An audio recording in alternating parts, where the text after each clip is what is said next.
नमस्कार, मी धनंजय सानप द ॲग्रोवन शोमध्ये तुमचं स्वागत।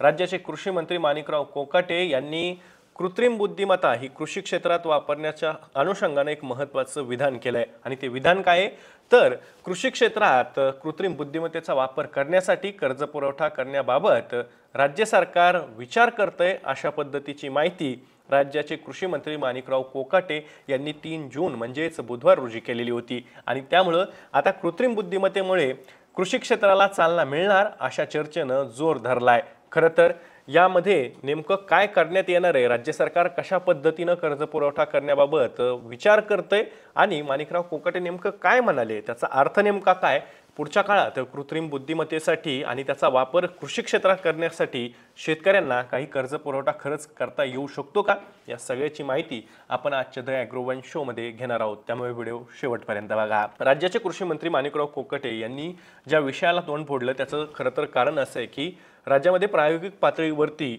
ऊसाच्या शेतीमध्ये कृत्रिम बुद्धिमत्तेचे प्रयोग हे यशस्वी झालेले आहेत आणि त्यामुळे याचा जो काही स्केल आहे तो वाढवण्यासाठी राज्य सरकार प्रयत्न करत आहे। खरं तर 550 कोटी रुपयांची तरतूद ही आर्थिक पद्धतीची अर्थसंकल्पात करण्यात आलेली आहे, ती आहे विशेषतः शेती क्षेत्रामध्ये एआयचा वापर म्हणजेच कृत्रिम बुद्धिमत्तेचा वापर करण्यासाठी आणि त्यामुळे राज्य सरकारकडून पुढच्या काळात कृत्रिम बुद्धिमत्ता कृषी क्षेत्रासाठी याबाबतचं धोरण सुद्धा ठरवण्याची कार्यवाही हे सध्या सुरू आहे। म्हणजे राज्य सरकार 6 पिकांसाठी कृत्रिम बुद्धिमत्तेचा वापर कसा करता येऊ शकतो या संदर्भात विचार सध्या करते, त्यामध्ये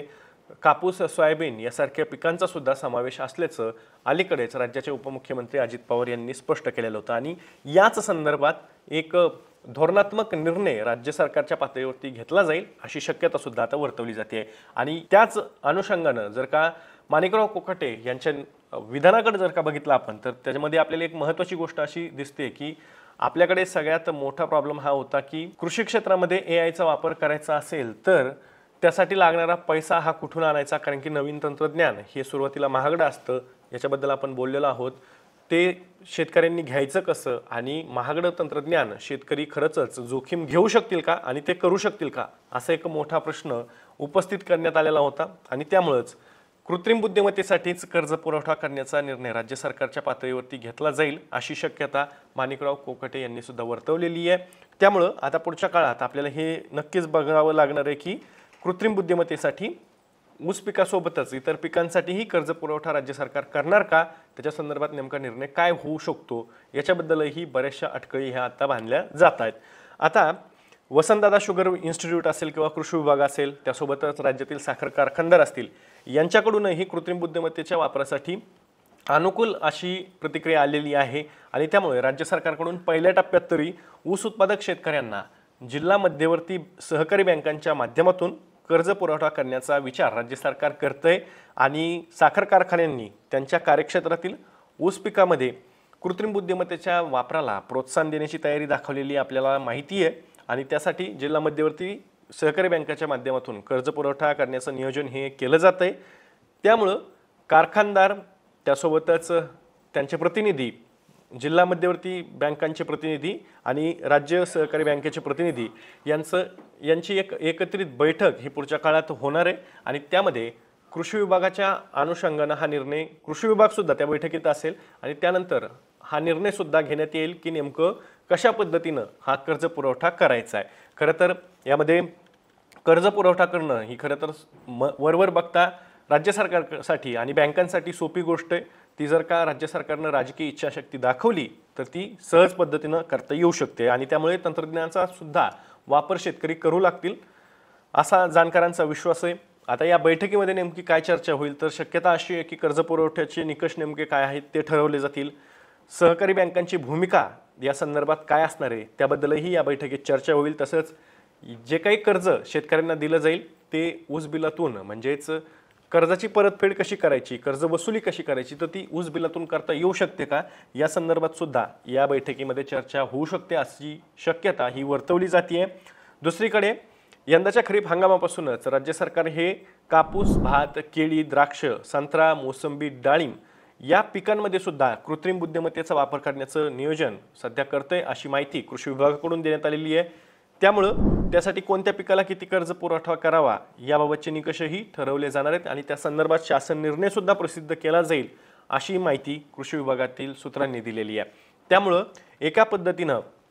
कृत्रिम बुद्धिमत्तेचा कृषी क्षेत्रात वापर करण्यासाठी राज्य सरकारच्या पातळीवरती मोठ्या प्रमाणात हालचाली सुरू आहेत। खरं तर कृत्रिम बुद्धिमत्तेचा वापर हा वरवर बघता आपल्याला तितका सहज सोपा वाटतो, परंतु त्याचा जर का उपयोग आणि त्याचा फायदा लहान शेतकऱ्यांना म्हणजे अल्पभूधारक शेतकऱ्यांना जर का करून द्यायचा असेल तर आधी कापूस, सोयाबीन यासारखी पिकं किंवा मका असेल किंवा अन्य पिकं असतील, मूग असेल, उडीद असेल, तूर असेल, या सगळ्या प्रकारच्या पिकांमध्ये कृत्रिम बुद्धिमत्तेचा वापर करावा लागणार आहे। फक्त उसात या पद्धतीचे प्रयोग करून थांबता येणार नाही। कृत्रिम बुद्धिमत्तेचा खरंच शेतकऱ्यांना फायदा होईल असं राज्य सरकारला वाटत असेल तर हे धोरण जे काही आहे ते लवकर राज्य सरकारने निश्चित केलं पाहिजे आणि त्याची अंमलबजावणी सुद्धा केली पाहिजे। अर्थात त्यासाठी इन्फ्रास्ट्रक्चर सुद्धा उभं करणं ही तेवढीच महत्त्वाची गोष्ट आहे। जर राज्य सरकारनं कृत्रिम बुद्धिमत्तेच्या वापराबद्दल धोरणात्मक निर्णय घेतला तर त्याच्यासाठी शेतकरी अर्थातच पुढाकार घेतील। कर्ज पुरवठा हा त्यातला एक महत्त्वाचा मुद्दा असणार आहे, कारण की शेतकरी तोपर्यंत हे तंत्रज्ञान स्वीकारणार नाही जोपर्यंत ते त्यांना परवडणाऱ्या किमतीमध्ये उपलब्ध होत नाही, तोपर्यंत शेतकरी ते तंत्रज्ञान स्वीकारण्याची शक्यता कमी असते। आपल्याकडे या पद्धतीचे अनेक प्रयोग हे तंत्रज्ञानाच्या पातळीवरती कृषी विभागाच्या अंतर्गत झालेले आहेत, परंतु त्यामध्ये आपण जर का बघितलं तर जोपर्यंत शेतकऱ्यांना ते परवडत नाही तोपर्यंत शेतकरी त्याकडे वळत नाहीत। त्यामुळं